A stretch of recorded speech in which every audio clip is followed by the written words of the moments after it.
Friends, you're in the Military with Summary channel, and this video we're going to discuss the most important events that took place during the previous 12 hours. We have a lot of very interesting updates, so let's start. And first, we're going to talk about another massive attack that took place during the previous night. The Russians, according to information we have, attacked the city of Kiev by the morning of the 25th of October of 2025. In this video, we can see the first seconds after Russians attacked the territory of the eastern part of the city of Kiev. As you can see, the Russians attacked the power plant number 6. The situation with energy is very critical for Ukraine, but now we see that the situation is going to be even worse.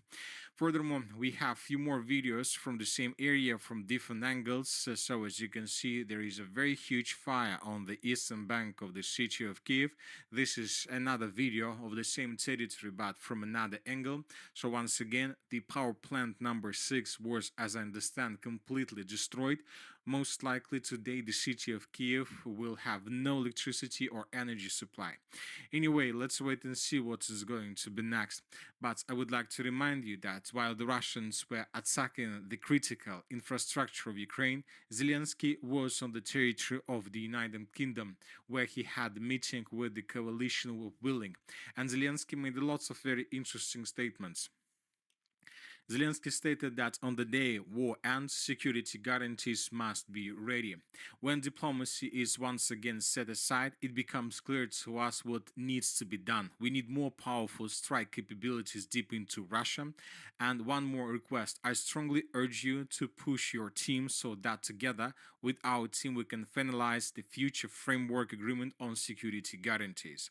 Furthermore, he stated that we are not trying to find a way to stop Putin and end this war without the participation of the United States of America.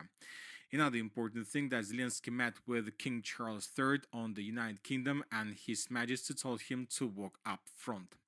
Furthermore, we had report that the Danish Prime Minister stated that Putin's strategy has been to wait for us to stop helping Ukraine. At some point, he expected us to give up. Another important statement, it's a fight for Ukraine, for Europe, and for the United Kingdom. We are working with Ukraine not only for Ukraine, but for the benefit of all the rest of us. Another important statement, that's NATO Secretary General Rutte. Putin is running out of money, ideas, and soldiers. So this is the reality the Western countries and Zelensky are living in. While the Russians are destroying Ukrainian energy facilities and critical infrastructure, Zelensky is not even on the territory of Ukraine. He is somewhere in the Western Europe. Now let's discuss the situation on the ground. During the previous 12 hours, we received lots of very interesting updates. And first, we're going to talk about the city of Kherson. We continue receiving different updates. For example, in this video, we can see how Russians were bombing and attacking the settlement of Kherson with multiple launch rocket systems. This day, we talk a lot about the city of Kherson because currently it's very difficult to understand what exactly is happening there. So maybe the Russians are planning to land infantry. Maybe the Russians are planning to restore control over the city of Kherson, and this is something like an artillery preparation before another landing operation. Very difficult to say, but one thing is clear: the Russians are trying to do everything they can with the purpose to force the Ukrainians to spin down in the area of Kherson, to force Ukrainians not to redeploy reinforcements and reserves from this area in the direction, let's say, of the city of Zaporozhye, or in the Zaporozhye direction, or in the direction of the city of Pokrovsk. And it seems that if Ukrainians decide to redeploy their reinforcements and reserves from this area to other directions, it seems that the Russians will use the situation and they will cross the river of Dnipro.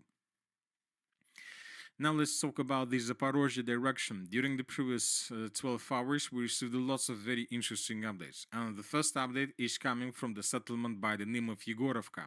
This morning, pro-Russian resources published this video. And in this video, we can see how 2 Russian soldiers were moving through the village of Yegorovka with the Russian flag. So currently, we have no doubts that the entire village was captured by Russians because we don't see any resistance from the Ukrainian side, neither drones or artillery the strike, nothing was carried out by Ukrainian forces. So we believe that in coming days or even hours, we're going to get additional updates about the northern part of the settlement. And we believe that maybe even in coming hours, everything along this red line would be colored in Russian favor, which is obviously a very important progress on the ground. At the same time, the Russians continue bombing and attacking the settlement of by the name of Vishnyova in the same direction. Most likely, the Russians are planning to move further in this direction as well. Furthermore, the Russians managed to cut logistic. Ukrainians during the previous days were trying to bring additional forces in the direction of Vishnyova, but everything that entered this kill zone was immediately destroyed by Russians. So the situation in this direction remains tense. Now let's move further and let's discuss the situation in the city of Pokrovsk. And as I understand, the Russians today managed to create a cauldron for the armed forces of Ukraine without any chances for evacuation, without significant losses. Today, several pro-Russian resources reported that as a result of clashes, the armed forces of the Russian Federation managed to establish complete control over the settlement by the name of Rodinskaya. So let's discuss in details. This is the situation in the area of Rodinskaya by the end of the 22nd of October, and this is exactly the moment when we start receiving updates about additional progress on the ground. By the end of the 23rd of October, Russians managed to secure the settlement of Krasny Liman and the central part of the settlement of Rodinskaya. We had this video and we discussed this video several days ago. Here we can see how two Russian soldiers entered the southern part of the settlement of Rodinskaya, and they were moving in the northern direction from the village of Krasny Liman. Based on this video and based on another video, we made adjustments.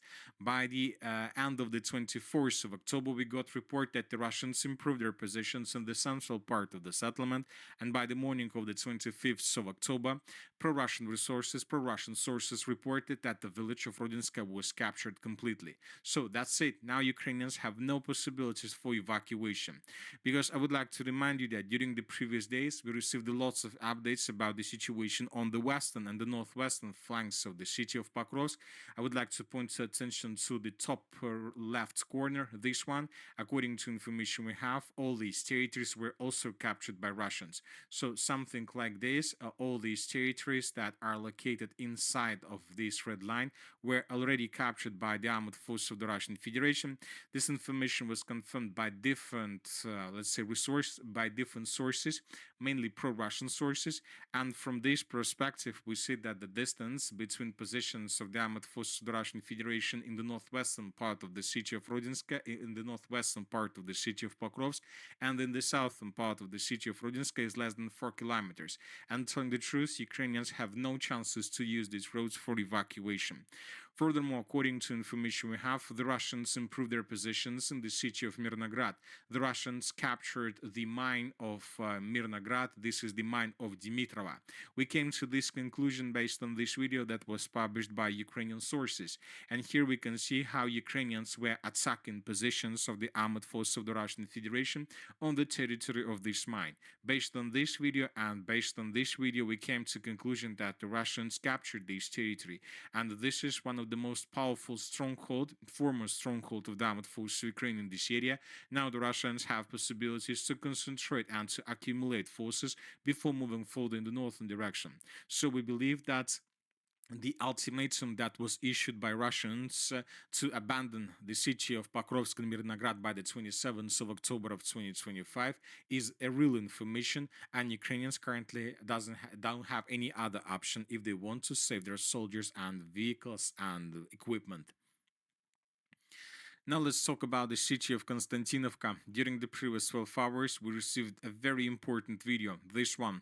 Here we can see a video that was published by Ukrainian sources, and here we can see how Ukrainians were attacking positions of the armed forces of the Russian Federation on the territory of the city of Konstantinovka. So this is the most important episode. This building was geolocated, and this is exactly the structure, the construction that was attacked by the armed forces of Ukraine with FPV drones. Based on this video, we came to basic conclusion that the Russians managed to improve their position significantly and to improve their positions in the southeastern part of the city.